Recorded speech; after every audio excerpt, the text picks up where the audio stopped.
5 مانگە موچەیان وەرنەگرتووە. هیچ کام لە حکوومەتی عێراق و هەرێمیش هەنگاو بۆ دابینکردنی موچەکانیان نانێت.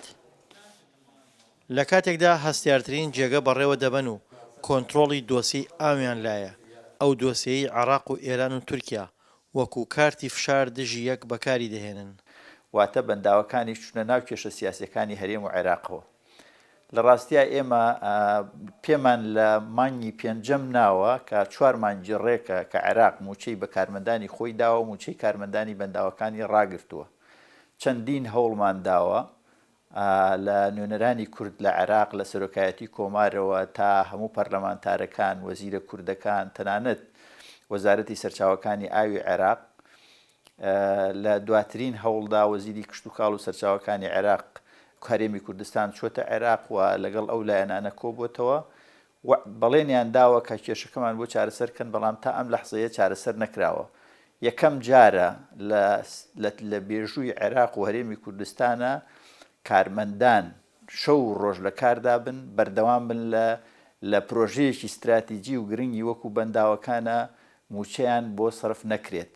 کارمەندانی بەنداوەکانی هەرێم کە ژمارەیان نزیکەی 400 کارمەندە لە ساڵی 2017ەوە موچەکانیان لەسەر بەغدایە، بەڵام ماوەی 5 مانگە موچەی ئەمانیش تێکەڵ بە هاوکێشە سیاسیەکان کرا و ڕاگیراوە. موچەی ئەم بەنداوە کارمەندانی ئەم بەنداوە و سیانەکردنی ئەم بەنداوە لە کاتی حیزبی بەعز بەو زاڵمی و بەو دیکتاتۆریە بۆ یەک ڕۆژیش دوا ناکەوت. حیزبی بەعز بەو دیکتاتۆریە کە پێویستی بە یەک جوندی بوو، یەک جوندی لە بەرەکانی شەڕیان پێ بکە، هاو ڕژبگیری لە ناو دایرەکانی کە و لە ناو خەڵکە ئاکرد ئەیبرد بۆ جەبهە، بەڵام کارمەندانی ئێرە ئینتیدا بکردەوە لە بەنداوەکەی ئەیوت ئێوە خۆتان لە جەبهەیان لە بەنداوەکەیان. ئەوەنە گرنگی بە بەنداو، ئەوەنە گرنگی بەنداوی ئەزانی بەداخەوە ئێستا ئەمانە ئەو گرنگی بەنداو نازانن. ڕاگررتنی موچەی کارمەندانی بەنداوەکانی هەرێم لەلایەن عێراقەوە لە کاتێکدایە ژیان و بژێوی چەندین ملیۆن هاوڵاتی عێراق لەسەر ئەو ئاوەیە کە ڕۆژانە ئەمان بەری دەدەنەوە. سەدام ڕووخاوە تا ئێستا بەس بەنداوی دەربەنی خان 53 ملیار مەتر سێجا ئاوی بەرداوەتەوە و داهاتی نردووە بۆ ناوچەکانی ناوەڕاست و خواروی عێراق.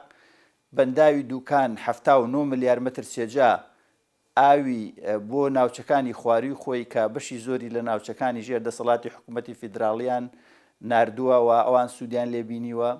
لە بەرامبەرە ئەوان زۆر جار بیانووی ئەوەکەن کە داهات نانێردرێ بۆ مەرکەز، بەڕاستی داهاتی ئاو بە تەواوی نێردراوە. کارمەندانی بەنداوەکان هەستیارترین دۆسییان لایە کە دۆسیەی چاودێریکردنی بەنداوەکان و خەزنکردنی ئاو و دابینکردنی ئاوە بۆ بەشێکی زۆر لە دانیشتوانی عێراق لەوە نیگەرانن کە هەوڵ و ماندووبوونیان نادیدە دەگیرێت. لە ساڵی 1990 کە عێراق چووە کۆیتەوانێ، هەرچی خەبیر و زانای ئەوروپیەکان بوون لە کۆیت بوون هەر هەمویانی گرت. ئەوە بوو عێراق مەترسی ئەوەی هەبوو جسوور و سدود و ئەوانەی بردومان بکرێت. یەکێک لەو بەنداوانەی کە زۆر گرنگی پێەیە بەنداوی دەربەنی خان و بەنداوی دوکان بوو. هەرچی زانا و خەبیرە ئەجنەبیەکان بوو هەمووی هێنابوون لێرە دای نابوون، کابینەی بۆ دانابوون بۆ ئەوەی ئەمریکا بە حسابی ئەوەی کە ئەمریکا خەبیرەکان لێرە بن ئەم بەنداوە قەسف نەکا. یعنی بەنداوەکەی لە هەموو شتێک بەلاوە گرنگ، لە خەڵکی عێراقیش بەلاوە گرنگتر بوو. تەنها کارت بۆ ناچارکردنی عێراق بۆ پێدانی موچەکانیان گلدانەوەی ئاوە، بەڵام ئەمە بڕیاری سیاسی دەوێت و کارمەندانی بەنداوەکان ناتوانن سوود لەم کارتە وەربگرن. دڵشاد ئەنوار، دەنگی ئەمریکا، دەربەنی خان.